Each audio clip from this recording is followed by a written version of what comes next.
Hello बच्चों, चलिए प्रश्न को पढ़ते हैं। a minus 2b plus 3c, एक और सदिश दिया है 2a plus 3b minus 4c comma minus 7b plus 10c। ये बिंदु है। समरेखीय, असमरेखीय कुछ नहीं कह सकते, इनमें से कोई नहीं। इन चार में से हमें सही विकल्प यहाँ पर बताना है। प्रश्न को हल करेंगे, उसके पहले मुख्य अवधारणा लिखेंगे। मुख्य अवधारणा में हम प्रश्न में उपयोग आने वाले सूत्रों को लिखते हैं या फिर उसको हल करने की क्रियाविधि पर विचार करते हैं। यहाँ पर हम सदिशों का एक गुण लिखेंगे। सदिशों का जो गुण है वह इस प्रकार है कि यदि हमें दो सदिश, सदिश ए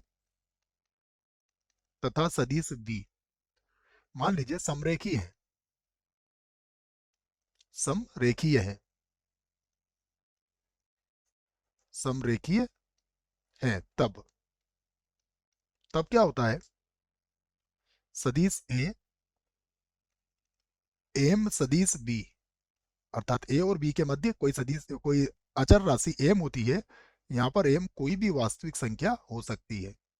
तो इसी स्थिति में हम सदिशों को समरेखीय सदिश कहते हैं। अब हमें जो सदिश दिए गए हैं उन्हें हम ए बी और सी मान लेते हैं। तो पहला सदिश हम ए सदिश मान लेते हैं, जिसका स्थिति सदिश ओ ए से व्यक्त कर देता हूं।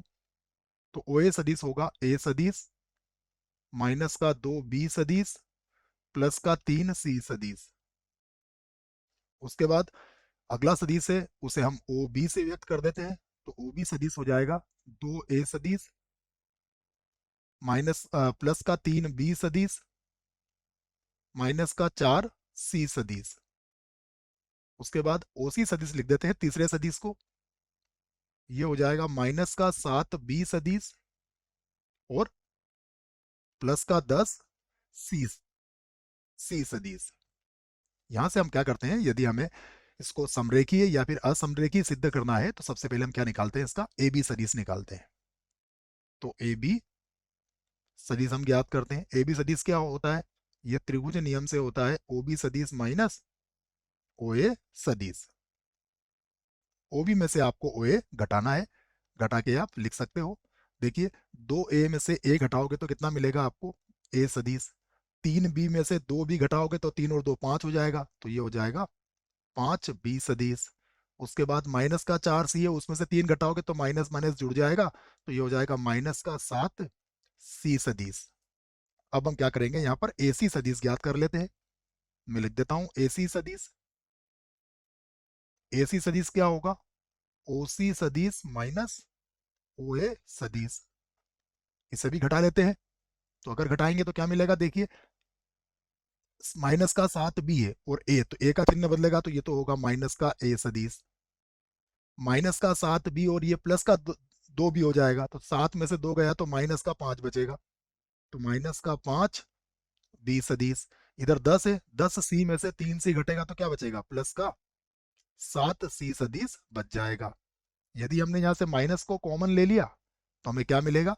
हमें मिलेगा ए सदिश प्लस हो जाएगा 5 बी सदिश और माइनस हो जाएगा 7 सी सदिश। यदि आप इसे ध्यान से देखोगे तो ये किसके बराबर आया? हमारा ए बी सदिश के बराबर आ चुका है। तो यहाँ पर हम कह सकते हैं, अतः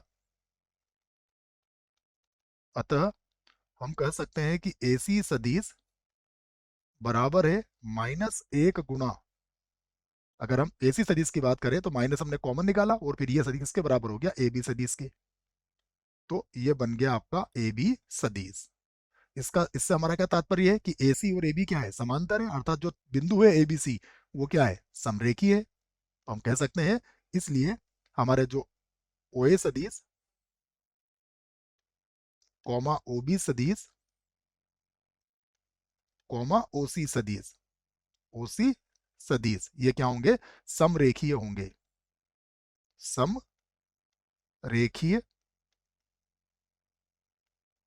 है, ये हम लिख सकते हैं इस बात को। तो तीनों सदिश हमारे क्या है? समरेखीय है। तो विकल्प की तरफ चलते हैं। तो विकल्प ए में लिखा गया है समरेखीय, अर्थात विकल्प ए जो है ये सही विकल्प होगा। आशा करता हूं बच्चों प्रश्न का उत्तर अच्छे से समझ में आया होगा। धन्यवाद।